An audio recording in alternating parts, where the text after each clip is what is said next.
Boa tarde a todas e todos. Desculpe aí pelo nosso pequeno atraso para iniciar a sessão. Então, eu queria dar boas-vindas a todos vocês. A sessão número 4, que tem como título Avaliação na perspectiva de diferentes tipos de organização do setor sem fins lucrativos. Nós vamos ter 3 apresentações, que vão durar cerca de 15 minutos cada uma, e depois vamos ter uma pequena reação da nossa colega, que eu vou apresentar já, e vamos abrir para perguntas. Então, eu queria já, desde esse momento, enquanto as apresentações estiverem sendo feitas, se surgirem questões que vocês achem pertinentes perguntar, por favor, escrevam já e mandem para a gente aqui, que enquanto isso eu vou estar organizando essas perguntas para, na hora do debate, poder fluir mais fácil. Não espera só no final para estar escrevendo isso. Tá bom? Eu gostaria, então, de apresentar os 4 participantes dessa mesa. Nós temos aqui a Rosalina Maria Soares, da Fundação Roberto Marinho. Ela vai apresentar o trabalho com o título A Relevância do Monitoramento e da Avaliação para a Fundação Roberto Marinho. À minha direita aqui está o Carlos Eduardo Garrido, que é da Fundação Itaú Social, e ele vai apresentar o trabalho Avaliação Econômica como instrumento para o aprimoramento da gestão das ações sociais. E na minha extrema esquerda aqui, temos a Madeleine Barbosa, Martina, é que as duas estão como co-apresentadoras, mas temos a Martina Rilo Otero, que é do Instituto Fonte, de São Paulo, e ela vai estar apresentando a abordagem da avaliação para aprendizagem como intervenção de uma ONG. Temos como debatedora aqui a Madeleine Barbosa, que também é do Instituto Fonte, de São Paulo. E eu, que sou moderador na mesa, sou Tomás Chianca, da Comea. Bom, então, sem mais delongas, vamos começar a apresentação pela ordem que foi apresentada, com a Rosalina Maria Soares. Boa tarde a todos e todas. Bom, eu vou falar um pouco para vocês da forma como... Você quer falar aqui, aí eu fico lá passando? Mas eu acho que eu vou lá, porque eu tenho que... A gente está aqui vendo o que fica melhor, ir para o púlpito ou não. Eu vou confessar para vocês que eu detesto falar em público. Então, eu vou ficar vermelha, roxa, é natural. Mas a ideia é trazer um pouco para vocês como a gente vem fazendo monitoramento e avaliação na Fundação Roberto Marinho e o quanto esse monitoramento dos projetos e as avaliações tem contribuído para aprimorar os projetos da casa. Nós temos hoje em torno de 20 projetos em avaliação, para vocês terem a dimensão, né, do problema ou da solução. Então, eu vou ali para o púlpito agora para poder passar os slides que eu trouxe.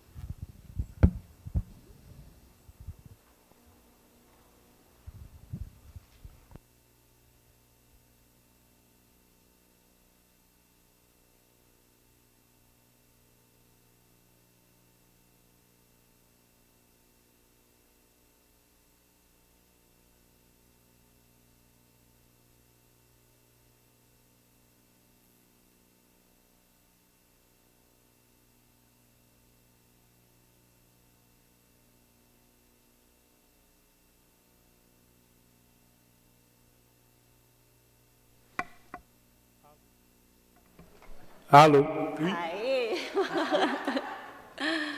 Então, a Fundação Roberto Marinho, ela é uma fundação familiar, oi, Márcia, que foi criada em 1977, e o eixo dos projetos da casa reúne educação e comunicação. A gente tem hoje na casa 5 áreas que desenvolvem projetos. A área de educação e implementação, eu trouxe hoje um projeto dessa área, que é o Igarité EJA Mediado, para apresentar para vocês a avaliação desse projeto. Temos a área de educação profissional, meio ambiente, patrimônio e o canal Futura, que é uma TV educativa, um canal de televisão. A área de patrimônio ela é responsável pelos museus. Esse ano a gente acabou de entregar o Museu de Arte do Rio de Janeiro, está previsto aí para o ano que vem o novo Museu de Imagem do Som, que vai ser lá em Copacabana. Bom, eu trouxe aí um mote de uma campanha do Canal Futura que dizia assim: não são as respostas que movem o mundo, mas as perguntas. E isso serve muito para avaliação, em especial para a Fundação Roberto Marinho, porque essa foi uma pergunta que um dos diretores ouviu há 10 anos atrás, né? E então foi a partir dessa pergunta que criou-se um núcleo de pesquisa e avaliação, que é o núcleo que eu coordeno a parte de pesquisa e avaliação, e minha colega Aline, que está ali, coordena a parte de monitoramento. Gente, acho que eu posso subir isso aqui um pouquinho para não ficar torta.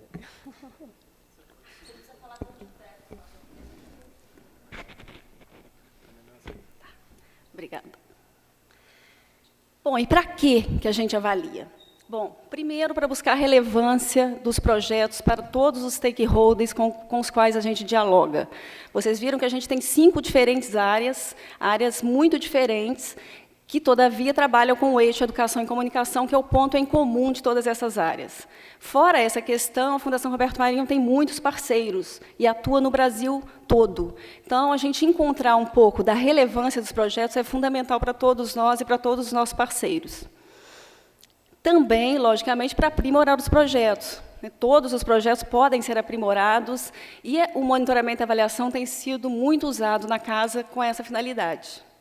E ainda comunicar, que é o que a gente está fazendo aqui hoje, dividir com vocês, né, como a gente vem fazendo, aprender um pouco com outras pessoas que também estão fazendo avaliação, e, quando podemos, também celebramos os resultados. Bom, então vamos lá para o chão, né, a faseção da avaliação. Como que a gente faz no núcleo de pesquisa e avaliação para promover uma cultura de avaliação? A gente tem usado muito uma ferramenta de gestão, que são os modelos lógicos, para ajudar as áreas a explicitar um pouco mais até onde um projeto social pode ir. É muito comum, quem trabalha no campo social, ter uma veia de transformação. Então, você para conversar, a pessoa fala: olha, eu faço esse projeto porque eu quero melhorar a qualidade da educação.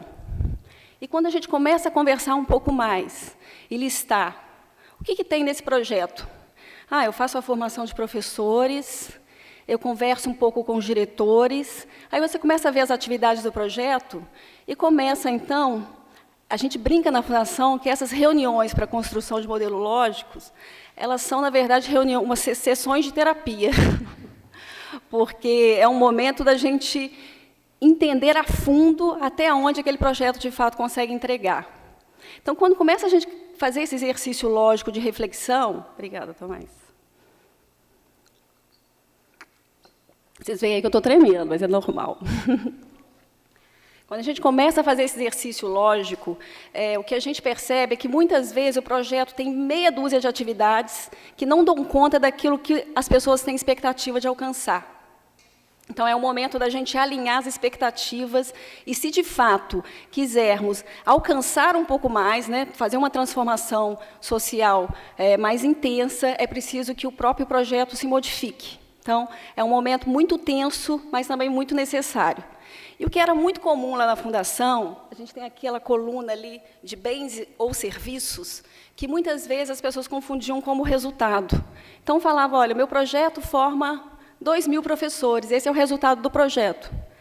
E a gente trazia essa reflexão: mas espera aí, em que medida essa formação, de fato, contribuiu para esse educador? Ou para a escola onde ele trabalha? Então, a gente tenta levar as equipes a fazer essas reflexões. Por isso que é tão tenso, porque você tem que entrar fundo no projeto. Então, vocês viram que o modelo lógico, a gente se aproxima das equipes que implementam, já no momento em de pensar o projeto, até onde ele pode ir, e também estamos juntos das equipes no momento de planejar as avaliações. Como a gente tem feito isso? Envolvendo as pessoas. Existe uma cultura de que somente quem é especialista em avaliação, né, poderia estar envolvido nessa construção desse modelo. E a gente tem ainda vários seminários no Brasil e fora do Brasil, e estamos vendo que o movimento é exatamente o contrário. de envolver os stakeholders nesse planejamento da avaliação. O Tomás acabou de nos ajudar com a modelagem de uma avaliação de um projeto do Canal Futura, e aprendemos muito com esse trabalho, estamos utilizando muito do que ele trouxe para a gente nessa mediação, dessa modelação. Então, a ideia aqui é que as pessoas pensem um pouco o que uma avaliação pode trazer de aprendizagem. Eu acho que isso é fundamental. Acho que eu posso usar isso aqui, né?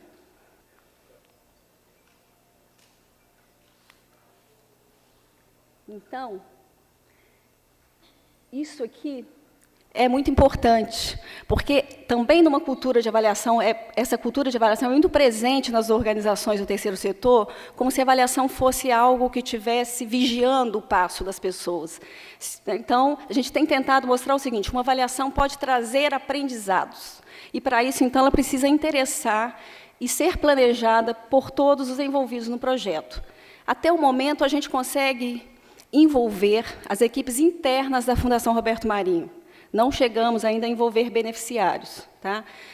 O Tomás até traz uma reflexão, ou seja, que tipo de envolvimento tem que ser feito de cada stakeholder. Também, senão você demora anos para planejar e não avalia o projeto. Mas, até o momento, a gente tem envolvido as equipes internas nesse trabalho. E a gente define, então, o que essas pessoas precisam aprender com essa avaliação. Com qual propósito? É para prestar contas para o parceiro financiador? É para aprimorar o projeto? É para as duas coisas? Né? Então, esse é o exercício. E pensamos também no quando, ou seja, quando essas informações precisam estar disponíveis. Porque, para, de fato, uma avaliação ser útil, a informação tem que chegar a tempo de ser usada. Aí vocês vão brincar assim, o que é isso? É uma lista grande mesmo, eu quis trazer um pouco da quantidade de trabalho que a gente tem. Porque quando a gente conversa com várias pessoas que estão no campo do terceiro setor, elas falam, mas deve ser fácil, vocês contratam as avaliações, porque a gente não realiza as avaliações dentro da fundação, nós contratamos um instituto ou uma empresa externa para fazer as avaliações. Só que não é nada fácil, porque toda essa história de planejar junto das equipes, né, elaborar um briefing a partir deste planejamento, licitar uma empresa externa e fazer com que essa empresa externa entenda que projeto é esse. Então, como que, de fato, eu posso coletar evidências que ajudem o projeto a ser aprimorado? Então, a gente tem aí esse conjunto de atividades que a gente faz.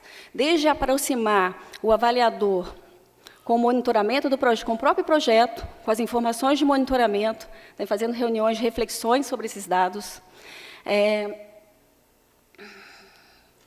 Uma questão séria são os cadastros dos projetos. A gente tem também tentado dialogar com as áreas para melhorar cada dia mais. Então, a gente vai fazer uma avaliação, por exemplo, de um projeto educacional. Quando a gente pega a base de dados, falta informação. Você não tem um código do INEP da escola. Então, isso dificulta, às vezes, criar uma amostra.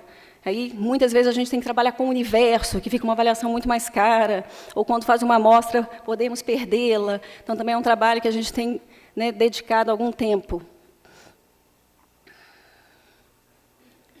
Com o avaliador, é muito importante também você estar o tempo para a fundação, tem sido fundamental para a avaliação de fato ser relevante, você está do lado dele, no momento dele ir a campo. Porque quem conhece o parceiro, o local onde o projeto está sendo implementado, é a equipe da fundação.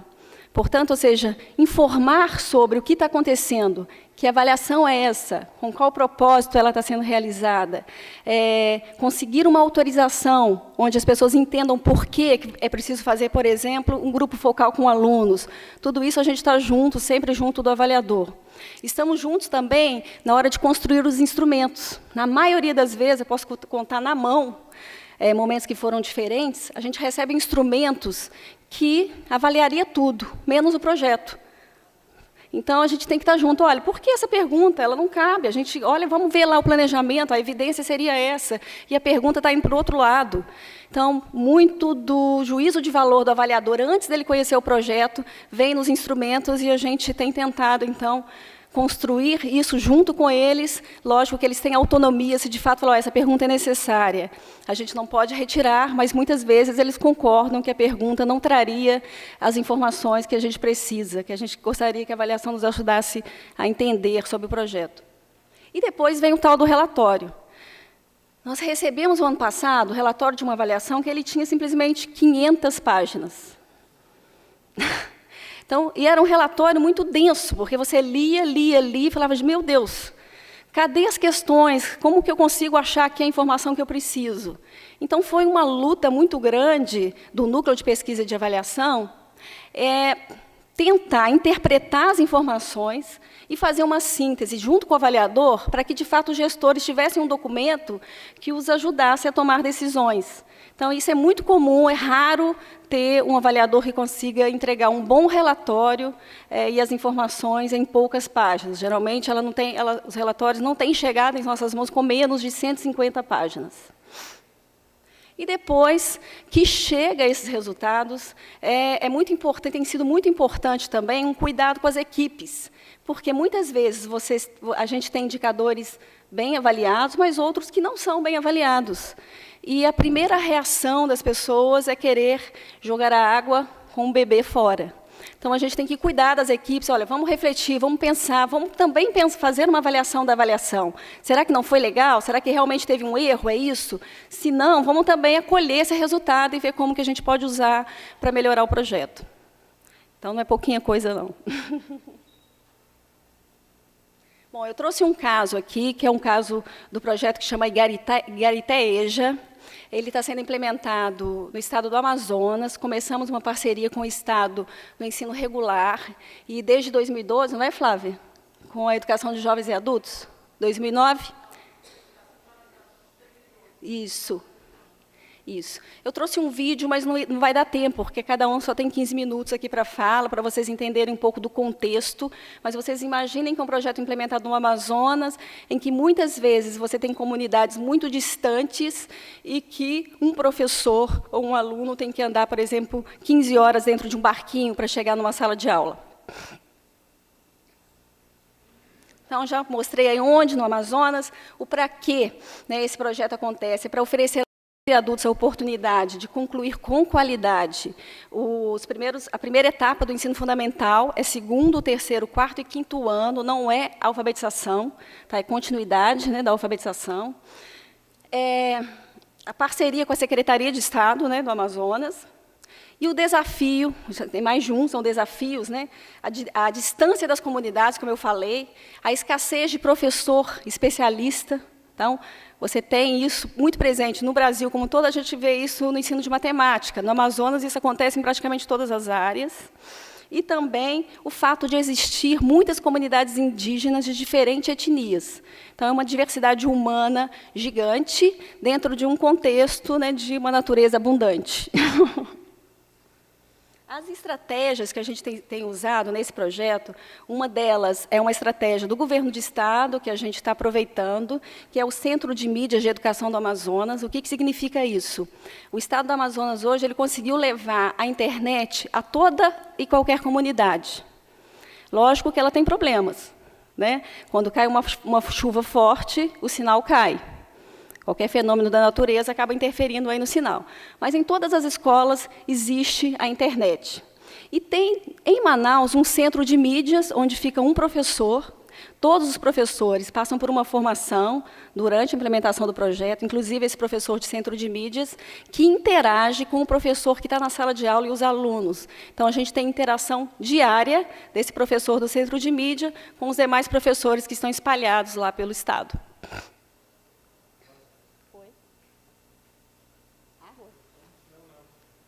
Já está? Então deixa eu correr. Esse eu não vou passar. Bom, eu vou falar rapidamente da metodologia, só para vocês entenderem. Essa metodologia telesala, ela tem as ações estruturantes aí. Planejamento, a formação de professores, acontece ao longo de todo o projeto, pelo menos 80 horas de formação, acompanhamento e avaliação.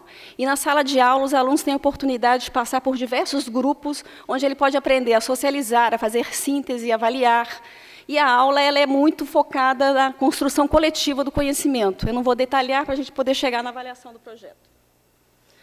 O monitoramento ele tem um duplo objetivo. Vejam só que a secretaria não conseguia chegar até todas as salas de aula. A Fundação Roberto Marinho faz, então, abraça esse monitoramento e vai pelo menos 3 vezes ao ano a cada sala, para identificar os desafios dos professores e também fazer a formação em serviço. Então, chegamos aí na avaliação, né? As equipes sempre têm trazido para o núcleo de pesquisa e avaliação que avaliar a metodologia telesala é mais do que avaliar a proficiência dos alunos. Agora a gente está tendo aí algumas experiências, trazendo também outros elementos para avaliação, mas os stakeholders envolvidos queriam identificar o desenvolvimento de habilidades cognitivas dos jovens do projeto. E a área deixava um recado bem claro de que não era possível usar a metodologia SAEB, que é voltada para mensurar as habilidades dos alunos do ensino regular. Nós tínhamos o interesse de trabalhar com Enseja, mas não tínhamos itens suficientes para fazer a mensuração. Então, conhecemos o indicador de alfabetismo funcional do IBOP, que mensura as habilidades de escrita, leitura e cálculos matemáticos aplicados à vida, não são habilidades escolares. O INAF também utiliza a teoria de resposta ao item, que são usadas aí nas avaliações como sistema de avaliação da educação básica. A TRI, né, que a gente conhece aí, ela ajuda a identificar as habilidades dos alunos, a proficiência dos alunos, e o INAF conta com uma escala, nível de alfabetismo, que vai do analfabeto até o pleno. Na Fundação, a gente tem optado por modelo longitudinal de avaliação, porque ele permite usar a informação da avaliação ainda durante a implementação. Então, nesse projeto, a gente teve linha de base com o teste cognitivo do INAF e um questionário contextual, intermediária com uma abordagem qualitativa, acompanhando o desenvolvimento de aulas, grupo focal e entrevistas em profundidade, e a somativa, que é uma repetição, né, no mesmo modelo da linha de base. Eu trouxe aí alguns números, só para vocês terem ideia do número de alunos matriculados no projeto. Você frequentando as salas de aula hoje, a gente tem 68%, isso dá a dimensão um pouco, que a gente está trabalhando com o EJA. Muitos dos alunos que estão conosco começaram o processo de escolarização com 20, 25 anos de idade, e os que estavam presentes no dia da avaliação, e que responderam ao teste, em torno de 42% daqueles que estavam matriculados. E a distribuição por cor e raça, em que 36% do público se identificou como indígena, e esses são, de fato, indígenas, que estudam em escolas indígenas. Tá bom. Quanto tempo eu tenho? Nada? Já estourei? Então, eu vou falar rapidamente. Bom, nós escolhemos o INAF, que usava a TRI, para poder ter um índice de alfabetismo dos alunos, e perdemos isso. Por quê? Porque o número de alunos presentes no dia do teste era pequeno, e muitos deles não conseguiram responder o teste do INAF, porque ainda estão em processo de alfabetização. Então, ou seja, perdemos a possibilidade de identificar o aluno naqueles níveis, do analfabeto até o pleno. Mas continuamos usando os dados de acerto e erro dos alunos no teste. Então, vamos lá para as lições aprendidas, senão o Tomás vai me matar. Bom, para a gente, o que fica de lição? É muito importante envolver os implementadores dos projetos no processo de construção, de definição de perguntas avaliativas da avaliação. Isso tem ajudado muito a que as equipes que implementam, de fato, utilizem os resultados para aprimorar o projeto. A relevância do desenho longitudinal tem permitido a gente usar as informações enquanto ainda o projeto está em curso. Então, quando a gente percebe que no Igarité-EJA você tem um número grande de alunos que não sabem ler, estamos trabalhando com segundo, terceiro, quarto e quinto ano, o projeto já tem estratégias e está oferecendo aos alunos uma oportunidade de uma classe de alfabetização. É preciso, quem trabalha com avaliação, é preciso ter jogo de cintura, porque senão a gente joga tudo fora. Perdemos a TRI, né, perdemos os níveis, mas temos acertos e erros. Estamos usando isso para poder trabalhar no projeto. E aí, eu queria deixar muito esse recado, que as avaliações podem, sim, gerar aprendizagens para o projeto, como esse projeto tem usado muito o dado, né, da avaliação, e para a própria avaliação. Né? Se eu pudesse ficar mais aqui, de repente, nas perguntas, tem várias coisas que ocorreram nessa avaliação, inclusive por termos indígenas no projeto, que nós não tínhamos pensado ao fazer o desenho da metodologia do projeto. Obrigada.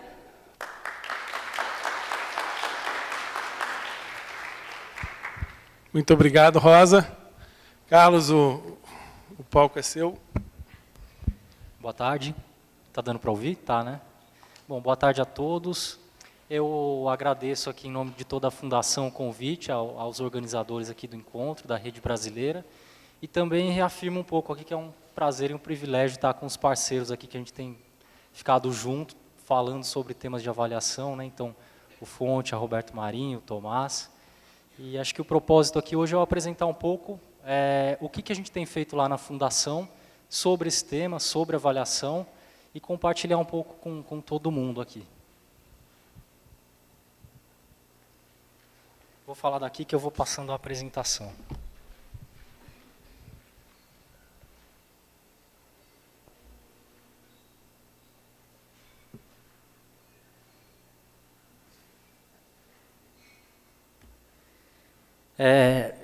Então, a Fundação, ela é a área responsável pelo investimento social privado do Banco Itaú.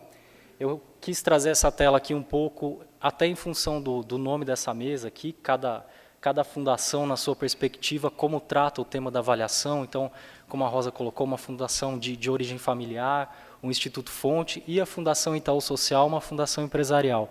Então, eu trouxe aqui um pouco a história. Ela foi constituída em 1993, então esse ano a Fundação faz 20 anos, aí tem 20 anos de existência.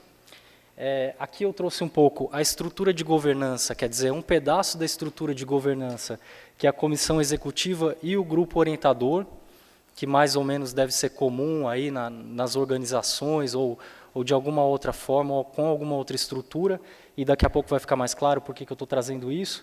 A comissão executiva ela é formada por representantes do banco, pela presidência do banco, são responsáveis aí por olhar a Fundação Itaú Social e ver em que medida esses resultados estão sendo atingidos, e o grupo orientador formado por membros aí da sociedade civil de referência no tema, de relevância no terceiro setor, trabalhando um pouco junto com a Fundação na questão do planejamento estratégico, na orientação das ações e das diretrizes que a gente faz anualmente lá. Então, um pouco esses dois papéis aí que são importantes.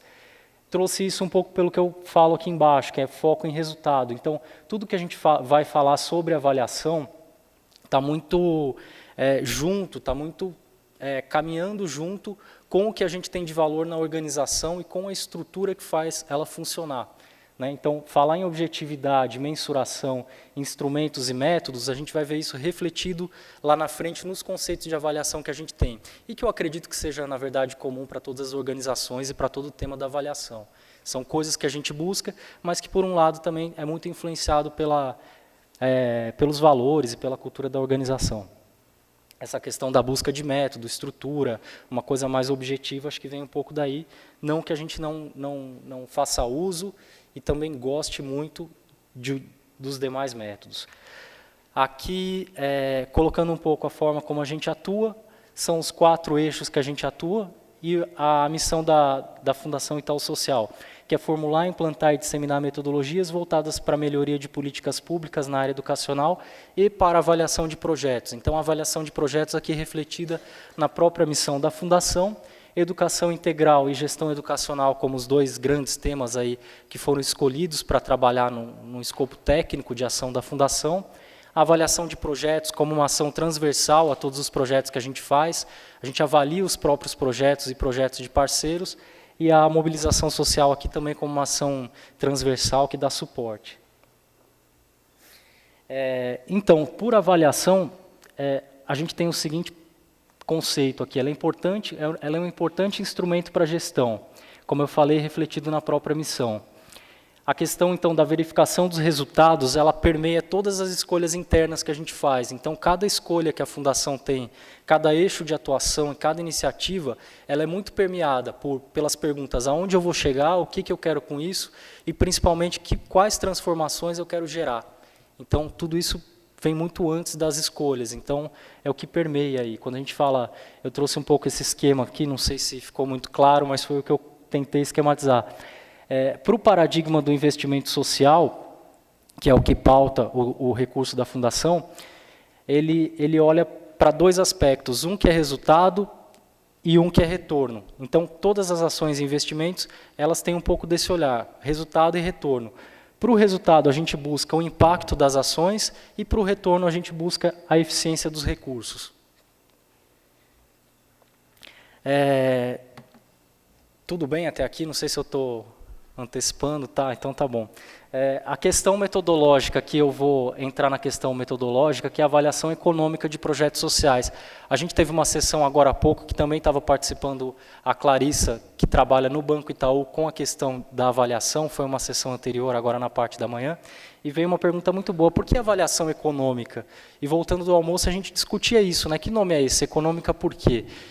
Na verdade, é uma escolha, ela é até simples, assim.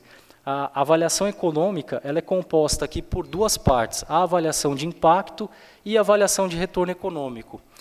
Essa avaliação de impacto, como um método escolhido pela Fundação, ela tem características específicas. Então, ela é uma avaliação quantitativa, ela tem esse recorte, ela é quantitativa, ela busca atribuir, e ela busca no projeto, relações causais. Então, ela pretende responder se aquilo que está acontecendo, se aquela transformação realmente foi causada pelo meu projeto ou pela ação investida, e não por alguma outra variável ali não observada. Então, será que esse menino foi melhor na escola por causa do meu projeto, ou está acontecendo outras coisas ali em volta que eu posso não estar observando, atribuindo a minha ação, e, na verdade, aquilo é decorrência de um outro fator, de um outro fator externo. A mãe arrumou um emprego, melhorou a alimentação, e eu estou acreditando que é a minha intervenção. Então, a gente busca responder isso daqui. Como está colocado, se esses efeitos são realmente resultado do meu projeto, ou se eles ocorreriam de qualquer forma. Eu não vou entrar na questão metodológica aqui, até para ter tempo de comentar a avaliação, mas isso é feito através de grupos de interesse e controle, que eu acho que mais ou menos são conceitos comuns aí para quem lida com avaliação. Grupo de tratamento é quem participa do projeto, e o grupo de controle, na verdade, ele tem toda uma questão metodológica para ser constituído, mas o principal foco é constituir um grupo que seja muito parecido com esse grupo de tratamento, esse grupo que passou pelo projeto, e que eu possa ter aí uma comparação entre os dois e conseguir responder essas perguntas que estão acima, se realmente foi o meu projeto que deu conta de melhorar ou não a vida de quem está participando. A parte de retorno econômico, que junto com a avaliação de impacto é o que vai formar essa avaliação econômica, ela procura responder e trazer a resposta. Será que o que eu estou investindo nesse projeto está dando resultado? Ou é melhor eu pegar e distribuir para cada participante? Então, não é o retorno para a organização. Quando a gente não avalia o custo para a Fundação Itaú Social, a gente não faz essa avaliação, mas a gente avalia que retorno social que esse projeto está dando.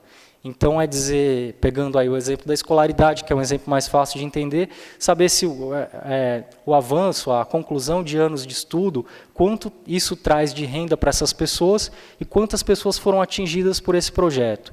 Então, dá essa dimensão do quanto esse projeto traz de retorno econômico para a sociedade e não para a organização que financia. Tá? Então, nesse aspecto, trabalhando e tendo a Fundação feito essa escolha por trabalhar com avaliação econômica, a partir de 2004, existe o programa de avaliação econômica, que tem como foco e como ação aí ampliar a disseminação e os conceitos sobre esse tipo de avaliação, incentivar e contribuir para a prática dessas avaliações e consolidar conhecimentos e sistematizar aí, esse tipo de conhecimento para outras organizações. Aqui um pouco das nossas ações, das nossas estratégias, como que a gente busca fazer essa disseminação, então, através de cursos, oficinas, seminários, e etc., que está colocado aqui.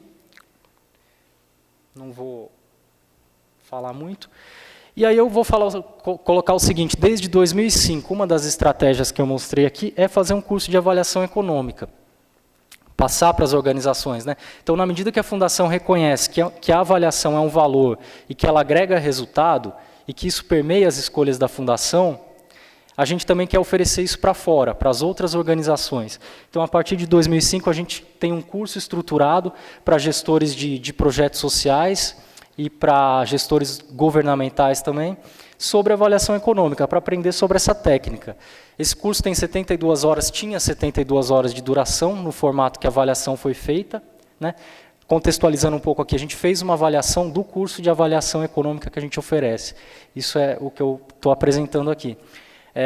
Então, ele tem características específicas, atividades teóricas e práticas, A partir de 2009, ele teve uma ampliação. A gente passou, inicialmente oferecia em São Paulo, Rio de Janeiro e Belo Horizonte. A partir de 2009, houve uma ampliação muito grande de lugares que a gente começou a atingir, e com isso veio a necessidade. Se eu estou ampliando, se eu estou, né, querendo que cada vez mais pessoas participem desse curso, será que ele está atingindo o resultado que a gente espera? Então, a verificação dos resultados. Será que os alunos estão aprendendo sobre essa metodologia? Era uma pergunta, para eu poder ampliar cada vez mais. Outra pergunta, será que eles mudaram as suas práticas? Será que, principalmente, as instituições às quais eles pertencem, será que mudaram as suas práticas a partir do que a gente está disseminando? E, em terceiro lugar, se eles estavam fazendo esse tipo de avaliação dos seus projetos e se essa avaliação estava ajudando na reorientação e no aprimoramento das ações. Colocando aqui um pouco do que foi feito. A gente fez a avaliação econômica, olhando para 4 aspectos. Então, se essas organizações tinham condições para avaliação, e nisso a gente pode pensar em banco de dados, monitoramento de grupo de controle, que nem sempre é uma coisa fácil, muitas vezes é complexo e é difícil a gente seguir aquelas pessoas que estão passando pelo projeto. Quem dirá empreender uma energia controlando um grupo que está fora do meu projeto? Então, isso é complexo.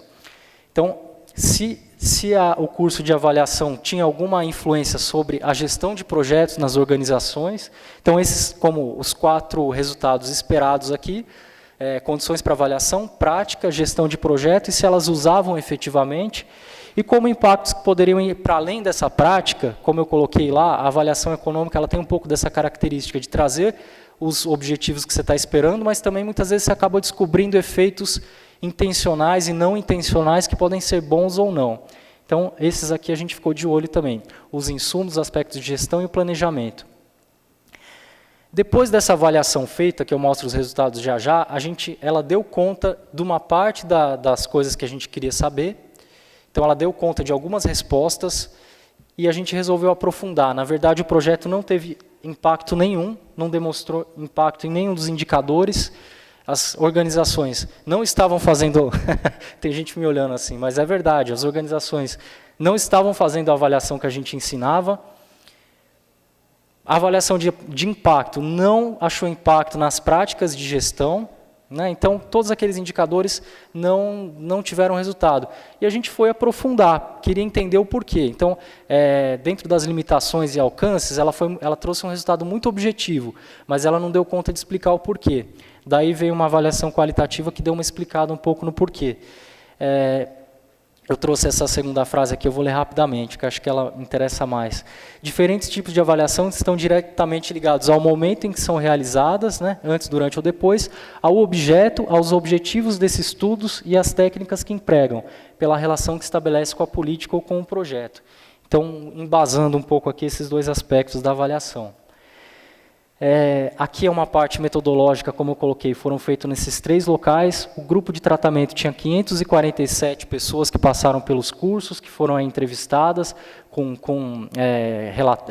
questionários estruturados, pesquisa por telefone, e 250 do grupo de controle. Então, são esses 2 grupos.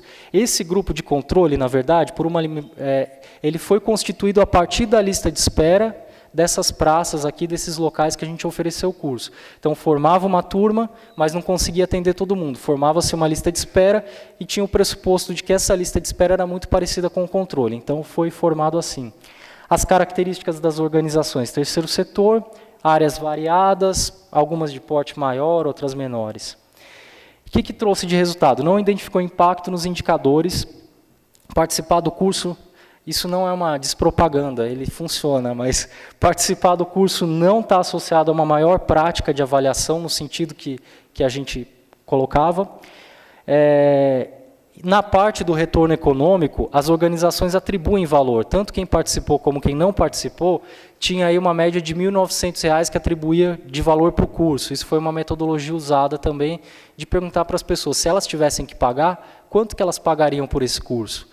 E, na verdade, os 2 grupos ficaram mais ou menos muito próximos, que foi próximo aí dos R$ 2.000. E que isso deu para a gente uma sensação de que as pessoas igualmente valorizam. Tá? Uma coisa interessante, 90% das organizações que não participaram do curso respondiam que faziam a avaliação de impacto. E aqui eu quero fazer uma aspas aqui, que a gente leu o conceito de avaliação de impacto, que a gente entendia e que a gente queria que elas respondessem. Quer dizer, não é que esse é o único tipo de avaliação de impacto e ele não é o único que existe, mas dentro daquilo que se entende por avaliação de impacto, a gente leu, você faz avaliação considerando grupo de tratamento, grupo de controle e tal, e as organizações que não fizeram, 90% disseram que sim, que faziam. Então a gente concluiu que isso estava muito mais atrelado a não ter o entendimento do que a gente estava querendo passar, a não ter o conhecimento sobre esse tipo de avaliação, do que propriamente a fazer a avaliação. Das que passaram pelo curso, é um número menor que declarou fazer. Então, quer dizer, além dela não captar impacto, ela disse assim, quem não faz o curso faz mais avaliação. E, na verdade, não, é um entendimento que está um pouco anterior.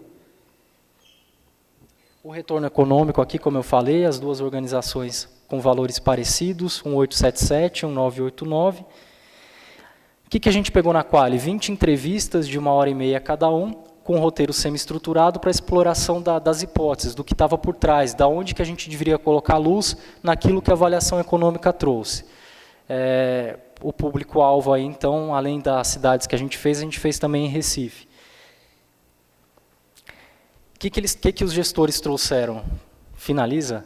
Tá, só mais um minuto, então. Despreparo para colocar os conhecimentos em prática, então as pessoas se sentem despreparadas, elas não se apropriam da ferramenta, falta apoio político nas organizações para realizar esse tipo de avaliação, quer dizer, eu já estou fazendo um monte de coisa, ainda vou empreender mais hora e mais recursos para avaliar, muitas vezes é difícil. Sobrecarga de trabalho, e como benefícios, houve benefícios, as pessoas passam a desenvolver mais indicadores, a ter mais clareza dos objetivos que elas querem responder naquele projeto e procuram organizar as informações de uma forma mais estruturada. Só mais esse último aqui, o que a gente ficou de lição de casa para a Fundação? Ao invés de oferecer um curso de 72 horas, que vai ter um efeito curto no tempo, que as avaliações captaram isso, por que eu não reorganizo minhas ações e ofereço uma oficina de avaliação econômica, que é de 8 horas, que vai dar conta de disseminar esse conceito e não vai ter a pretensão que as pessoas realizem a avaliação. Mas se eu quero disseminar o conceito, eu tenho como fazer isso com menos. Eu não preciso fazer as 72 horas para elas saírem com um conhecimento que não vai perdurar. Então, é uma ação nova que a gente estruturou. Na questão dos cursos, a gente refez o curso para gestores também, diminuindo essa carga horária, instrumentalizando mais para que ele faça a gestão de um processo, que ele tenha uma interlocução maior, que ele conheça técnicas e ferramentas que se usam em avaliação e diminuiu a expectativa de que ele faça, de fato, uma avaliação. Com isso, a gente diminuiu carga horária, custo e uma série de coisas. Deixou a metodologia muito mais no campo da inferência do que da formalização. Então, isso a avaliação trouxe como aprendizado. E, pelo contrário, fez um curso um pouco mais robusto para avaliadores. Então, esse curso que era único, a gente dividiu ele em 2. Aqui é só uma ação de continuidade, a gente também forma os avaliadores, a gente forma os professores desse curso nessa ação que, por enquanto, não sofreu intervenção nenhuma, que é o avançado. E, por último, acompanhamento de ex-alunos. Se as pessoas se sentem despreparadas, se elas não têm apoio técnico, para além de oferecer um curso com começo, meio e fim, carga horária, a gente precisa pensar em ações que vão além de uma formação de sala de aula, mas é uma formação que está lá no serviço, é uma formação que envolve equipe, e para isso a gente estruturou algumas ações aí para fazer um acompanhamento de ex-alunos, através de uma rede, de edital de avaliação que a gente oferece um consultor, através de uma plataforma virtual. Então, eu sei que meu tempo encerrou, ficou à disposição aí quem quiser conversar um pouco.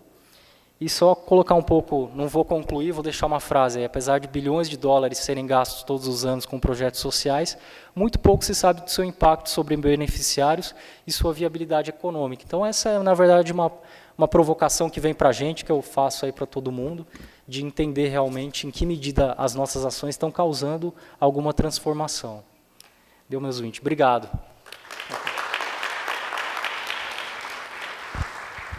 Muito obrigado, Carlos. Martina? Eu vou falar daí, né? Rapidamente, quem tiver pergunta, por favor, escreve no papel. Márcia, você pode me ajudar? Entrega aqui para a Márcia, tá? Porque depois, no final, eu vou recolher quando a debatedora estiver falando para ver que perguntas que vai dar para, enfim, tentar juntar em temas importantes, porque não sei se vai dar para responder de todo mundo. Martina. Boa tarde. Ops. Vou tentar falar daqui. Eu não queria ficar de pé, que eu estou carregando alguém na barriga, então vai ficar mais confortável aqui. Bom, primeiro agradecer a presença de vocês aqui, agradecer à rede e à organização do seminário pela possibilidade de estar apresentando aqui alguma coisa que esperemos que seja útil. Bom, a provocação principal...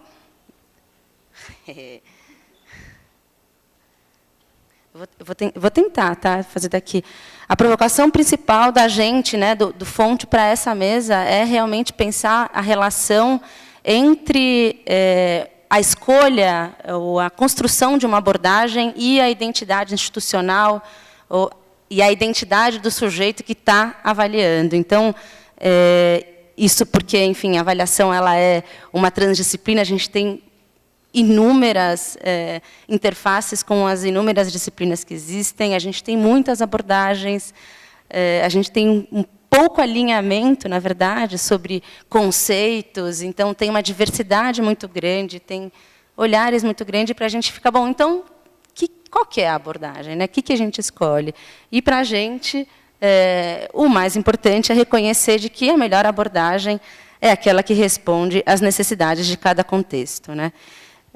Então, o objetivo da nossa apresentação aqui é apresentar, sim, a abordagem do Fonte, mas não tanto para falar o que a gente faz, acho que também, mas muito para provocar uma reflexão sobre essa relação entre princípios ou uma abordagem de avaliação e o sujeito que está fazendo essa avaliação. E outro objetivo é que, enfim, que essa reflexão possa, assim, estimular vocês a pensar, bom, então, que princípios, que contexto eu vivo, por que eu escolho essa abordagem, por que eu tomo essa decisão com relação à avaliação. O Instituto Fonte é uma organização da sociedade civil que tem como missão... eu tenho que falar oficialmente agora, né? Facilitar processos de desenvolvimento social, ajudar indivíduos a compreenderem e aprofundarem sua atuação e apoiar a sustentabilidade de comunidades, grupos e iniciativas sociais. A gente trabalha fortalecendo iniciativas sociais. E, para isso, a gente se usa de muitas ferramentas. Então, a avaliação é uma delas, mas a gente faz planejamento, a gente ajuda as organizações a fazerem... a gente faz coaching, sistematização, então tem vários nomes que acompanham o que a gente acredita que pode ajudar o desenvolvimento das iniciativas sociais. A gente faz isso a partir de programas e projetos próprios, então a gente tem, por exemplo, o Profides, que é uma formação para lideranças no campo social, e entre eles também a gente tem um projeto que chama Projeto Avaliação, que é uma iniciativa apoiada pela Fundação Itaú Social, também que visa fortalecer o campo da avaliação no Brasil. E a gente também faz consultoria. A gente, nas atividades de consultoria, que estão relacionadas a todas aqueles... avaliação, planejamento, a gente busca... Também é uma intervenção, né? Então, aí a gente também busca fortalecer as iniciativas através dessas consultorias. E aí, só para marcar uma diferença, a gente trabalha principalmente com, então, indivíduos, organizações, iniciativas sociais. A gente não atende a população, por exemplo, sei lá, como a Fundação Roberto Marinho faz, de prestar serviços, digamos, educacionais para, entendidos de uma determinada forma, pelo menos para a população que está na Amazônia. O nosso público são as organizações que desenvolvem projetos sociais. São equipes, organizações, movimentos sociais que atuam com projetos sociais. E isso... Então, se a gente acredita que a avaliação, a melhor abordagem, né, é aquela que responde às necessidades do contexto, e a gente trabalha com esse contexto que é o próprio campo social, o que a gente... com que necessidades a gente dialoga?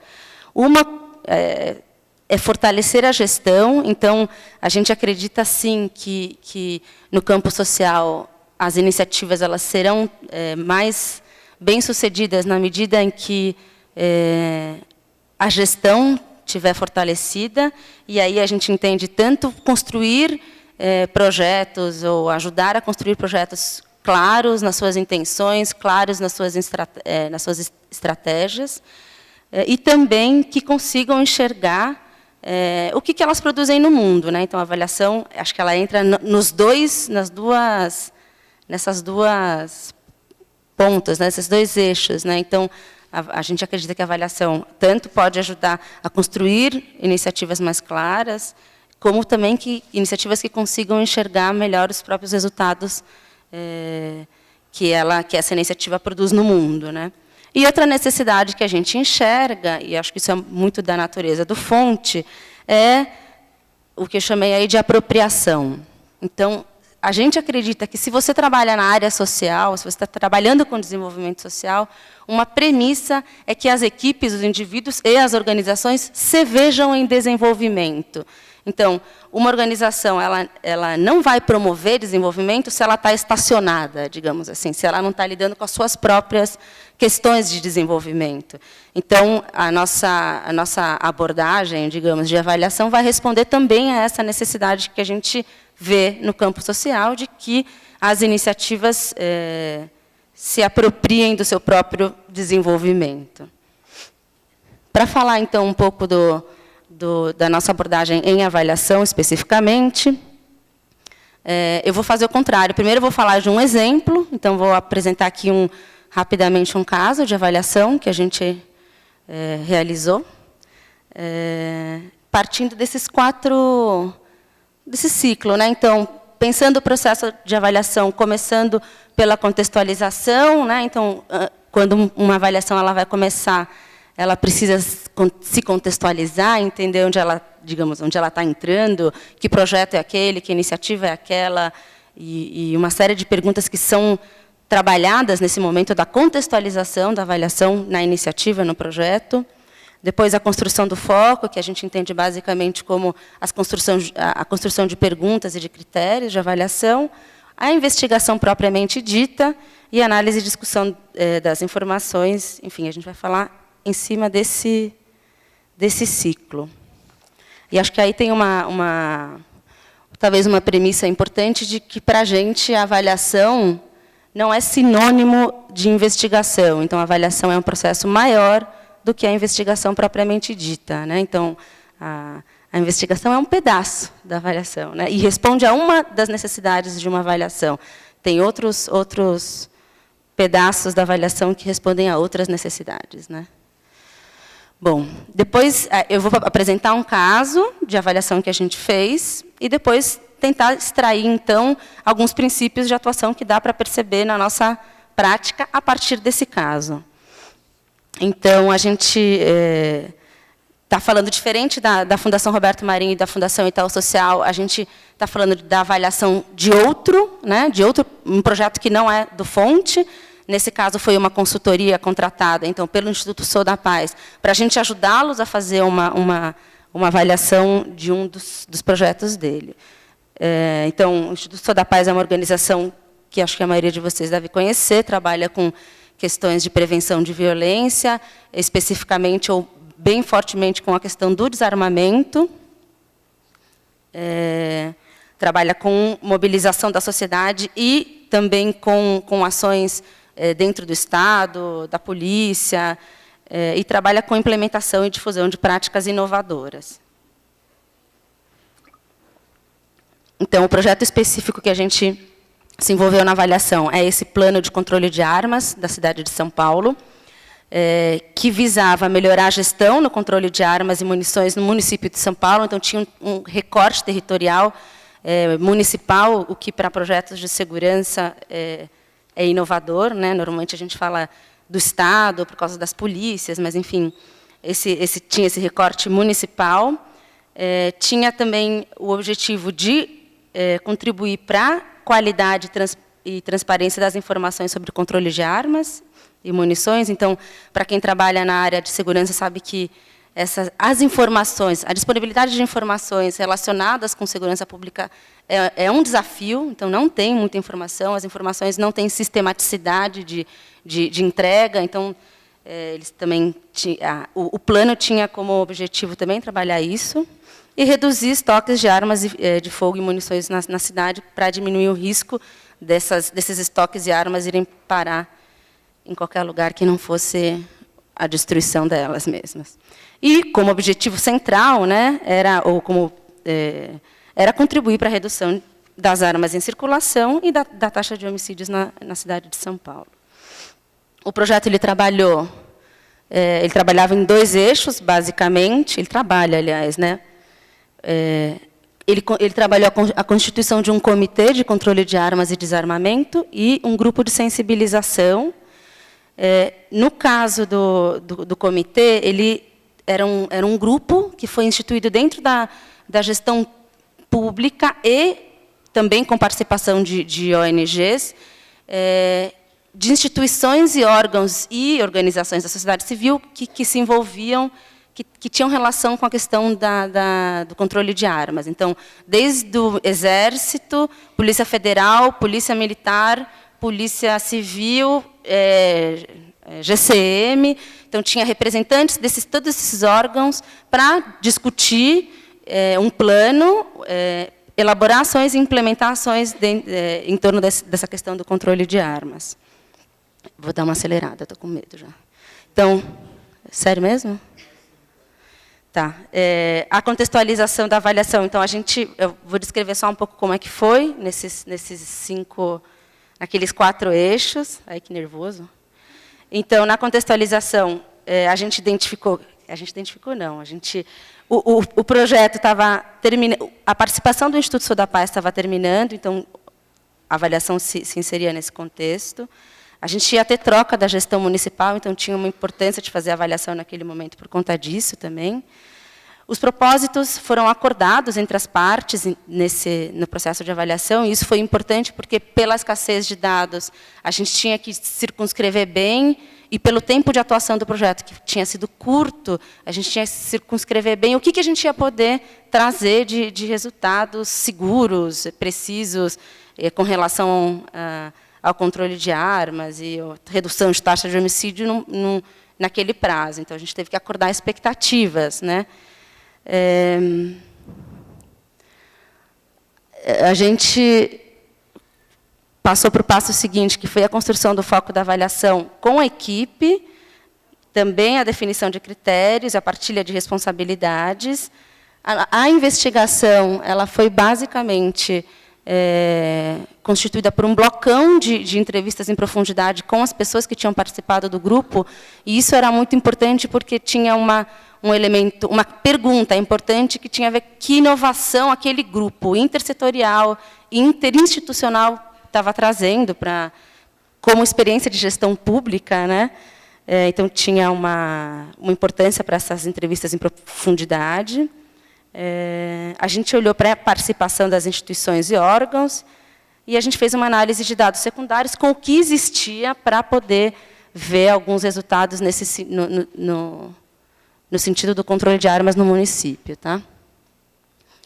A análise e discussão dos resultados, a gente fez uma análise preliminar, tanto dos dados quali, dos dados secundários e dos dados secundários que eram quanti.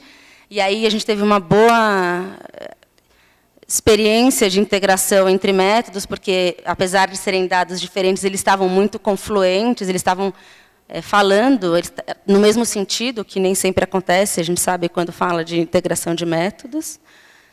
E aí depois a gente fez a apresentação e aprofundamento com a equipe e com o próprio comitê, incluindo membros da nova gestão. Aí já no ano seguinte a gente fez uma apresentação dessa avaliação. O plano ele continua, teve uma mudança agora, o Sou da Paz ele tinha uma participação protagônica, agora ele estava passando o protagonismo para outras instituições.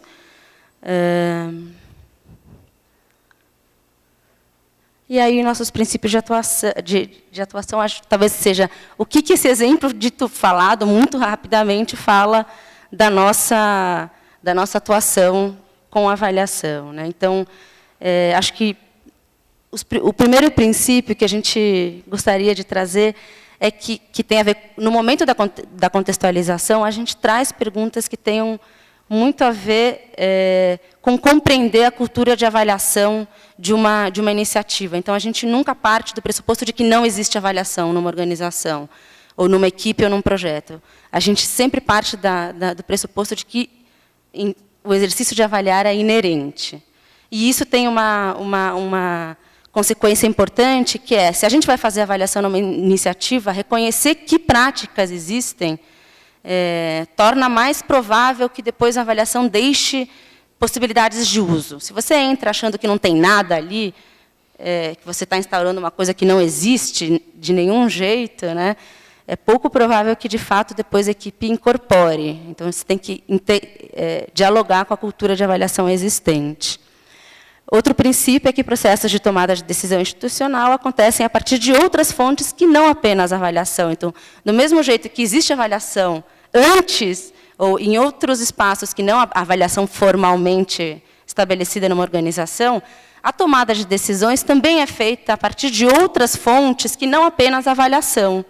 Então, se uma avaliação ela quer influenciar, de fato, uma decisão numa iniciativa, ela deve dialogar com esses outros espaços, né? Ou deve dialogar com a dimensão política de uma organização, de uma iniciativa. Falando um pouco da etapa de construção de perguntas, para a gente, toda avaliação ela é uma demanda, é um pedido. E uma boa forma, ou a gente acredita que, na verdade, toda avaliação ela se expressa em perguntas de avaliação, que expressam a necessidade, a necessidade que a avaliação está tentando responder.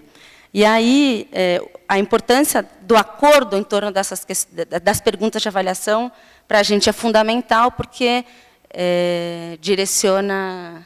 Falta bem pouco. Direciona um acordo construído coletivamente do para onde que a avaliação vai olhar. Hã? Não, não, mas já está acabando, faltam 2, 3. O quarto princípio, que tem a ver com a investigação, é de que a gente parte do pressuposto de que a realidade ela é complexa e que os métodos de investigação eles têm que dar conta dessa complexidade. É bonito falar, não tão fácil fazer. A gente tem lidado tradicionalmente, assim, ou pelo menos ultimamente, com metodologias mais mistas, né? Algumas vezes, que nem nesse caso, é ótimo, os dados quantitativos e os qualis se complementam, conversam lindamente, e, obviamente, tem vezes que você fala, nossa, que enrascada, porque, às vezes, nem o fato de serem diferentes narrativas, olhar para coisas diferentes, também produzem diferentes conclusões, e aí a gente tem que construir, interpretar o que isso significa, né? O quinto princípio tem a ver com, que isso é uma coisa bem importante, de que resultados acontecem durante todo o percurso e não apenas na finalização da avaliação. Então, para a gente, resultado de avaliação não é só a conclusão da avaliação, ou o relatório, ou o dado, né? Para a gente, os resultados da avaliação dizem respeito a toda a consequência de um processo avaliativo. E isso faz com que a gente, normalmente, oriente o nosso... preste muita atenção para todas as etapas do processo de avaliação e que a gente tente, sim, fazer do processo um processo pedagógico, um processo de aprendizagem. E, finalmente, que acho que é o último princípio, mas, na verdade, talvez seja o primeiro nosso, é que a nossa avaliação ela é voltada para a promoção de mudanças e de aprendizagens nas organizações e nos indivíduos com quem a gente atua, né? E aí eu acho que vou só ler uma frase de um muso inspirador recente, que é isso: a avaliação é menos uma ciência social aplicada e mais uma pedagogia a partir da qual o avaliador ajuda a equipe do projeto a entender os tipos de decisões avaliativas que eles enfrentam e também ajuda a aperfeiçoar sua habilidade de decidir de forma adequada. Então, no fundo, a nossa intervenção com a avaliação tem muito a ver com desenvolver capacidade avaliativa, né? Então, que seja oportunidade para as equipes elas poderem avaliar mais e melhor futuramente. E é isso.